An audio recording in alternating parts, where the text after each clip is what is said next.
I thank you for joining me.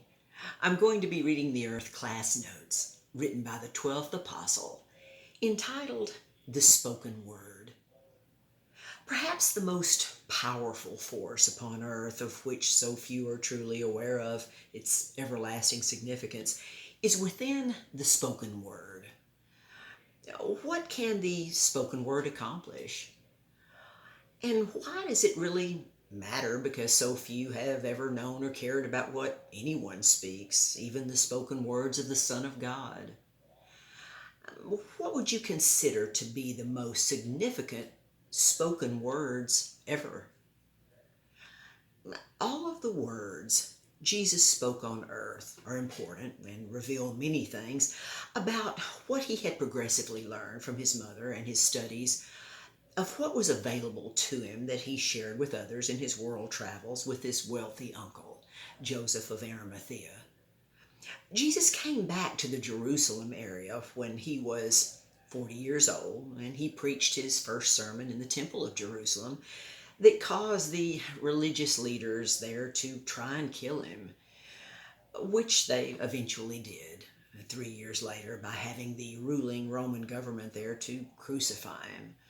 With his final, most meaningful, far-reaching, most power-packed of the spoken words he ever uttered. When he spoke from his crucifixion, saying in a loud voice, "Father, into thy hands I commend my spirit."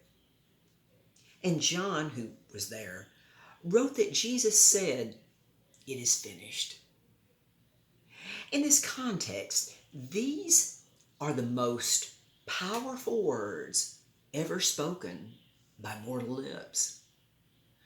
The spoken words of fallen humanity, motivated by their newly spawned fallen instinct, caused all but one person to fear God for 930 years that God remained on earth in his faithful love for the only man he ever created, from the book of Genesis. Enoch truly loved God and walked with God on earth, and God took Enoch with him when he left. Our words are expected to accomplish many great things now and forever, as we witness through the understood truth of theology like it's never been done before. And that is truly what's expected of us.